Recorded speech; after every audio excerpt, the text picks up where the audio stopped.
আল্লাহর দুনিয়ায় এরকম মানুষও আছে যে যাদেরকে দুঃখ কষ্ট যন্ত্রণা এমনভাবেই আচ্ছন্ন করে রেখেছে যে তাদের চেহারার মধ্যে তাকানোর মতো অবস্থা থাকে না। আমাদের মসজিদেই এরকম অনেক ভাইকে দেখি যে মসজিদের কোনায় বসে কান্না করছে তো করছেই, দোয়া করছে তো করছেই, তার সামনে পিছন দিয়ে কে গেল এটা তার দেখার সুযোগ থাকে না। মানে তাকে আল্লাহ তাআলা এরকমভাবেই পরীক্ষায় ফেলেছেন। তো এই যে দুঃখ কষ্ট যন্ত্রণা বা সুখ স্বাচ্ছন্দ্য, এগুলো সবগুলোই হলো ভাই পরীক্ষা। এখন এই পরীক্ষা আল্লাহ তাআলা কাউকে সন্তান দেওয়ার মাধ্যমে, সন্তান নেওয়ার মাধ্যমে অথবা সন্তান না দেওয়ার মাধ্যমে আল্লাহ তাআলা এই পরীক্ষা করেন। কারো সম্পদ দেয়, আবার কাউকে দেয় না, আবার কারো সম্পদ আল্লাহ তাআলা ছিনিয়ে নিয়ে যান। এখন এই দুঃখ কষ্ট যন্ত্রণা এগুলো থাকবেই। এগুলো যদি আপনি মেনে নিতে পারেন তাহলে আপনার জন্য আপনার জীবনটা কি হয়ে যাবে? সহজ হয়ে যাবে। আর যদি না মেনে নিতে পারেন তাহলে আপনি আপনার জীবনকে কঠিন করে তুললেন। আপনাকে এটা মেনে নিতে হবে। রাসূল সাল্লাল্লাহু আলাইহি ওয়াসাল্লাম বলছেন যে যেই বান্দা আজকে দুঃখ কষ্ট যন্ত্রণার মধ্যে আছে সেজন্য এই আশা করে যে তার জন্য সামনে ভবিষ্যতে সুখ স্বাচ্ছন্দ্যের জীবন অপেক্ষা করছে। আর যে বান্দা আজকে সুখ স্বাচ্ছন্দ্যপূর্ণ জীবনযাপন করছে সেজন্য প্রস্তুতি গ্রহণ করে যে তার সামনেই খুব বড় একটা বিপদ আসবে। এখন সেই সময়টা, সেই বিপদ বা স্বাচ্ছন্দ্যপূর্ণ জীবন, সেটা হয়তো বা অল্প সময়ের মধ্যে আসবে অথবা একটা দীর্ঘ সময়ের পরে আসবে, কিন্তু আসবে, এটা মিস হবে না। এখন এই যে দুঃখ কষ্ট যন্ত্রণা, এগুলো কি শুধু আমার আপনার? না, এগুলো সব মানুষেরই। এমনকি নবী রাসূলদেরকেও আল্লাহ তাআলা এই দুঃখ কষ্ট যন্ত্রণার মধ্যে ফেলেছিলেন। আপনাদেরকে যদি বলি যে ভাই আল্লাহ তাআলা কাকে সব থেকে বেশি পরীক্ষা করেছেন, হ্যাঁ, তো এটা কোনো ব্যক্তির নাম না বলে আমরা এভাবে বলতে পারি যে আল্লাহ তাআলা যাকে সব থেকে বেশি সম্মান মর্যাদা দান করেছেন তাকেই সব থেকে বেশি পরীক্ষা করেছেন। আর এই সিরিয়ালে সবার প্রথমে রাসূল সাল্লাল্লাহু আলাইহি ওয়াসাল্লাম, নবী এবং রাসূলগণ। রাসূল সাল্লাল্লাহু আলাইহি ওয়াসাল্লাম তিনি জন্মগ্রহণ করার পূর্বেই তার বাবাকে হারিয়েছেন। একটা লোক পৃথিবীতে এসে তার বাবাকে পায়নি, বাবার আদর স্নেহ মায়া মমতা ভালোবাসা পায়নি। 6 বছর বয়সে তিনি তার মাকে হারিয়েছেন।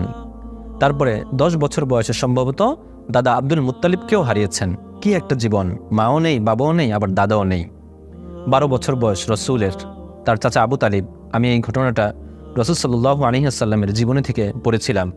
রাসূল সাল্লাল্লাহু আলাইহি ওয়াসাল্লামের চাচা তিনি ব্যবসা করার উদ্দেশ্যে সিরিয়া এবং ইয়েমেনে যাবেন। সমস্ত কাফেলা রেডি, উটের পিঠে মালামাল বোঝাই করা শেষ। যখন কাফেলা রওনা হয়ে যাবে তখন চাচা আবু তালিব লক্ষ্য করলেন তার ভাতিজা মুহাম্মদ রাসূলুল্লাহ সাল্লাল্লাহু আলাইহি ওয়াসাল্লামের চেহারা এবং শরীরে এক বিষণ্ণতার ছাপ, দুঃখ কষ্ট যন্ত্রণা তার চেহারায় তিনি লক্ষ্য করলেন। চাচা আবু তালিব খুব ভালো করেই বুঝতে পারলেন যে তার ভাতিজার কি হয়েছে। তিনি ভাতিজার খুব কাছাকাছি হলেন, তাকে তিনি জড়িয়ে ধরলেন। রাসূল সাল্লাল্লাহু আলাইহি ওয়াসাল্লামও তিনি তার চাচাকে তার কচি হাত দিয়ে তাকে জড়িয়ে ধরলেন। এরপর রাসূল সাল্লাল্লাহু আলাইহি ওয়াসাল্লাম চাচা আবু তালিবের যে জামা ছিল, আলখিল্লা ছিল, সেটার মধ্যে তিনি মুখ লুকিয়ে অঝরা কান্না শুরু করলেন। তিনি কাউকে তার কান্না দেখাতে চাইলেন না। আমাদের জীবনে অনেক সময় এরকমটা ঘটে। চাচা আবু তালিব বুঝতে পারলেন যে তার ভাতিজা তাকে কতটা ভালোবাসে। তার ভাতিজা চাচ্ছে সে যেন তাকে সঙ্গে করেই নিয়ে যায় ব্যবসায়। তো চাচা সেই আবেগঘন মুহূর্তে তিনি বলছেন যে আমি কসম করে বলছি আমি আমার ভাতিজাকে ছাড়া থাকতে পারবো না, আমার ভাতিজাও আমাকে ছাড়া থাকতে পারবে না। সুবহানাল্লাহি ওয়া বিহামদি। আমি আমার ভাতিজাকে অবশ্যই আমার সঙ্গে করেই নিয়ে যাব। আমি এই ঘটনাটা বারবার পড়ছিলাম আর বারবার কাঁদছিলাম যে আল্লাহ তাআলা রাসূল সাল্লাল্লাহু আলাইহি ওয়াসাল্লাম এর জীবনেও এরকমটা ঘটিয়েছিলেন। সুতরাং আমাদের জীবনেও এরকমটা ঘটবে। রাসূলুল্লাহ সাল্লাল্লাহু আলাইহি ওয়াসাল্লামের জীবনে কি ঘটেনি? তিনি কি ক্ষুধার যন্ত্রণা ভোগ করেননি? অবশ্যই তিনি ক্ষুধার যন্ত্রণা ভোগ করেছেন, এমনকি তার সাহাবীরাও ভোগ করেছেন। রাসূল সাল্লাল্লাহু আলাইহি ওয়াসাল্লামের সন্তান, আত্মীয় স্বজন, মা বাবা, স্ত্রী, তারা কি মারা যাননি? অবশ্যই তার সন্তানও মারা গিয়েছিলেন, এমনকি তিনি জীবিত থাকা অবস্থাতেই। রাসূল সাল্লাল্লাহু আলাইহি ওয়াসাল্লাম কি কোনোদিন অসুস্থ হননি? অবশ্যই তিনিও অসুস্থ হয়েছিলেন। রাসূল সাল্লাল্লাহু আলাইহি ওয়াসাল্লাম কি বিপদের সম্মুখীন হননি? অবশ্যই তিনি অনেক অনেক বড় বড় বিপদের সম্মুখীন হয়েছিলেন। মক্কার কাফের, মুশরিক, ইয়াহুদিরা রাসূল সাল্লাল্লাহু আলাইহি ওয়াসাল্লামকে নির্মম নির্যাতন অত্যাচার করেছিল, এটা আমরা সবাই জানি। বিভিন্ন যুদ্ধে তার অবস্থা কি হয়েছিল, তিনি কি কষ্টের মধ্যে পড়েছিলেন, এটা আমরা সকলেই জানি। ইব্রাহিম আলাইহিস সালামকে আল্লাহ তাআলা আগুনের মধ্যে নিক্ষেপ করেছিলেন, আবার আল্লাহ তাআলাই তাকে উদ্ধার করেছিলেন। ইউসুফ আলাইহিস সালামকে আল্লাহ তাআলা দীর্ঘ সময় যাবৎ তিনি তার পরিবার থেকে বিচ্ছিন্ন করে রেখেছিলেন, আবার আল্লাহ তাআলাই ইউসুফ আলাইহিস সালামকে তিনি খুব বড় সম্মানের অধিকারী করেছিলেন। আইয়ুব আলাইহিসসালামকে আল্লাহ তাআলা 17 বছর যাবৎ তিনি একটা রোগে আক্রান্ত করেছিলেন, আবার আল্লাহ তাআলাই তাকে সুস্থ করে দিয়েছিলেন। মুসা আলাইহিসসালামকে আল্লাহ তাআলা ফিরআউনের মতো নির্মম অত্যাচারী শাসকের মুখোমুখি করেছিলেন, এবং মুসা আলাইহিসসালামকে আল্লাহ তাআলা তার শহর থেকে, তার মাতৃভূমি থেকে চলে যেতে বাধ্য করেছিলেন। এবং মুসা আলাইহিসসালাম তার জীবিকা তাকে নির্বাহ করতে হয়েছিল অন্যের বাসায় কাজ করে। ভাবা যায় যে একজন নবী অন্যের বাসায় কাজ করার মাধ্যমে তিনি তার জীবিকা নির্বাহ করেছিলেন?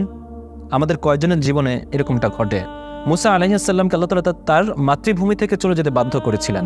মাতৃভূমি ছাড়ার যে কি কষ্ট, কি যন্ত্রণা, এটা শুধুমাত্র তারাই বোঝে যারা প্রবাসী। প্রবাসী ভাইরা তো এই কষ্টটাকে তারা সাদরে ভোগ করে নেয়। কেন? কারণ তাদের পরিবারের কিছু সদস্যের স্বাচ্ছন্দ্যপূর্ণ জীবনযাপনের জন্য তারা এই কষ্টটাকে ভোগ করে, কিন্তু তারা বুঝে যে এই কষ্ট কতটা যন্ত্রণার। আর যারা সরকারি চাকরি করে, যাদের পোস্টিং হয়, আপনারা জানেন যে পোস্টিং একটা কি পানিশমেন্ট। এই পানিশমেন্ট এই জন্যই দেওয়া হয় কারণ এটার কষ্ট অত্যন্ত বেশি। যাদের ইন্টার পোস্টিং হয় তারা এটা ভালো করে বুঝে। তো যেটা বলছিলাম যে এই কষ্ট, এই যন্ত্রণা আমার আপনার থাকবেই। আল্লাহ তাআলা আমাদেরকে এটা দিয়ে পরীক্ষা করবেন। যে সমস্ত বান্দারা অনেক দুঃখ কষ্টের মধ্যে আছে, যাদের বিপদ দূর হচ্ছে না, একটার পর একটা তারা বিপদের সম্মুখীন হচ্ছে, তারা বারবার এরকমভাবে বলে, আল্লাহকে আমাকে দেখে না, আল্লাহকে আমার দোয়া কেন কবুল করছেন না, আল্লাহকে আমাকে শুনেন না, আল্লাহকে আমার কষ্টটাকে তিনি বুঝেন না, কেন তিনি আমার দোয়াগুলোকে ফিরিয়ে দিচ্ছেন। আল্লাহ তাআলা তাদের উদ্দেশ্য করে বলছেন যে ওয়া আন্নাহু হুয়া আদহাকা ওয়া আবেকা, যে হে বান্দা, আমি হাসাই এবং আমিই কাদাই। আল্লাহ তাআলা এটা বলছেন। যিনি আপনাকে তৈরি করছেন তিনি বলছেন যে আমি হাসাই আবার আমিই কাদাই। আমাদের কি করা উচিত? আমাদের উচিত হলো যে এই আয়াতটাকে, এই আয়াতের অর্থটা আমি আগে জানতাম না, আমি এটা মুখস্থ পারতাম। এখন জানার পর আমি ভাবি, হায় হায়, এই আয়াতের অর্থটা আমি কেন আগে জানলাম না। আপনি আকাশের দিকে তাকিয়ে বারবার আপনি এটা জিকির করুন, এটা আপনার জিকিরের মধ্যে নিয়ে আসুন। আপনি আকাশের দিকে তাকিয়ে ভাবুন যে আচ্ছা ঠিক আছে, আল্লাহ আপনি আমাকে এটা দান করেছেন, এই দুঃখ দান করেছেন, এই বিপদ দিয়েছেন, আচ্ছা আপনি আমাকে এই বিনিময়ে আপনি আমাকে সম্মান, মর্যাদা, আপনার সন্তুষ্টি দান করুন। আপনি যখন আল্লাহ তাআলাকে এভাবে বলবেন যে আলহামদুলিল্লাহ, আপনি আমাকে এই কষ্ট দিয়েছেন, এই বিপদ দিয়েছেন, আমি এটা মেনে নিলাম, দেখবেন যে আপনার সমস্ত দুঃখ কষ্টগুলো অনেকটাই লাঘব হয়ে যাবে। এটা একটা মেডিসিনের মতো কাজ করবে। আপনার প্রেশারের ওষুধ খাওয়া লাগবে না, আপনার ডায়াবেটিসের ওষুধ খাওয়া লাগবে না। আপনি কোরআনের এই আয়াতগুলোকে আপনি আপনার জিকিরের মধ্যে নিয়ে আসুন। এখন এই যে আল্লাহ তাআলা বলেছেন যে আমি হাসাই আমিই কাদাই, এটার ব্যাখ্যা কি? এটার ব্যাখ্যা হলো দুই ধরনের। একটা হলো যে আপনি যেই কারণে হাসছেন, যেই কারণে কাঁদছেন, সেই কারণটা আল্লাহ তাআলা তৈরি করে দেন। আর আরেকটা হলো, আপনাদেরকে যদি বলি যে ভাই আপনি একটু কাঁদেন তো দেখি, বা একটু আপনি হাসেন তো দেখি, আপনি কাঁদতেও পারবেন আবার হাসতেও পারবেন। মানুষ কিন্তু এরকম অভিনয় করে। এই যে হাসি কান্নার যে অভিনয়, এই যে ক্যাপাসিটি, এই যে ক্ষমতা, এটা আল্লাহ তাআলা দান করেছেন। সেটা কিভাবে? আমরা অনেক সময় যখন লিফটে ঢুকি, লিফটে ঢুকতে গিয়ে দেখি অনেক সময় দরজাগুলো অফ হয়েও আবার অন হয়ে যায়। এটা কিভাবে? আমরা আশ্চর্য হয়ে যাই। কারণ হলো লিফটের দরজা এরকম সেন্সর লাগানো আছে যে সে বুঝতে পারে যে এখন কোনো মানুষ তার মধ্যে ঢুকছে। ঠিক তেমনিভাবে আল্লাহ তাআলা আমাদের শরীরে, আমাদের মস্তিষ্কে এমন এমন কিছু সেন্সর লাগিয়ে দিয়েছেন যে সেন্সরের মাধ্যমে আমরা কাঁদতেও পারি আবার হাসতেও পারি। এই যে আমরা কি কখনো খেয়াল করেছি আমাদের যে ইউরিন, প্রস্রাব, এটা আমরা ইচ্ছা করলে অন করতে পারি আবার অফও করতে পারি। এই যে অন অফ করি, এখন এটাকে আমরা কোনো জায়গায় সুইচ টিপ দিয়ে অন অফ করি না। আমাদের মস্তিষ্কে আল্লাহ তাআলা এরকম একটা সেন্সর লাগিয়ে দিয়েছেন যে আপনি চিন্তা করা মাত্রই আপনার ইউরিন অন বা অফ হয়ে যায়। সুবহানাল্লাহি ওয়া বিহামদিহি। এই যে আল্লাহ তাআলা আপনার মধ্যে এরকম সিস্টেম, এই যে মেকানিজম দান করেছেন, এটা আল্লাহ তাআলাই দান করেছেন। আপনার যদি বিশ্বাস না হয় যে আল্লাহ তাআলাই আপনাকে হাসান আবার আল্লাহ তাআলাই আপনাকে কাঁদান, আল্লাহ তাআলা এরপর আয়াতে বলছেন যে ওয়া আন্নাহু হুয়া আমাতা ওয়া আহিয়া, বান্দা আমি তোমাদেরকে জীবন দান করি এবং আমি তোমাদেরকে আবার কি করি? মৃত্যু দান করি। এবার যদি আপনার বিশ্বাস না হয়, আল্লাহ তাআলা এরপর আয়াতে আবার বলছেন ওয়া আন্নাহু খালাকাজ যাওজাইনি যাকারা ওয়াল উনসা, আমি নারী এবং পুরুষ তৈরি করেছি। সুতরাং আমাদের উচিত হবে আল্লাহ তাআলার কাছেই চাওয়া। এখন আল্লাহ তাআলার কাছে আমরা কেন চাইবো? কারণ ওয়া আন্নাহু হুয়া আগনা ওয়া আকনা, যে আল্লাহ তাআলাই মানুষকে সম্পদশালী করেন, তিনি মানুষের অভাবগুলো দূর করে দেন। তাহলে আমরা সেই আল্লাহর কাছে চাইবো না তো কার কাছে চাইবো? অবশ্যই আমাদের দুঃখ যন্ত্রণাগুলো আল্লাহ তাআলার কাছেই চাইতে হবে, এর কোনো বিকল্প নেই। আমাদেরকে মনে রাখতে হবে যে আমাদের জীবনে যত চাওয়া পাওয়া আছে, সমস্ত চাওয়া পাওয়া এই দুনিয়াতে পূরণ হবার নয়, পূরণ হবে না, এটা আল্লাহ তাআলাই বলেছেন। আপনার সমস্ত চাওয়া পাওয়া, আকাঙ্ক্ষা, অনুভূতি, ইচ্ছা, এগুলো সব পূরণ হবে একটা জায়গায়, আর সেই জায়গাটা হলো জান্নাত। আপনি যদি জান্নাত অর্জন করতে পারেন, তাহলে আপনি সেখানে আপনার সমস্ত ইচ্ছাগুলো পূরণ করতে পারবেন।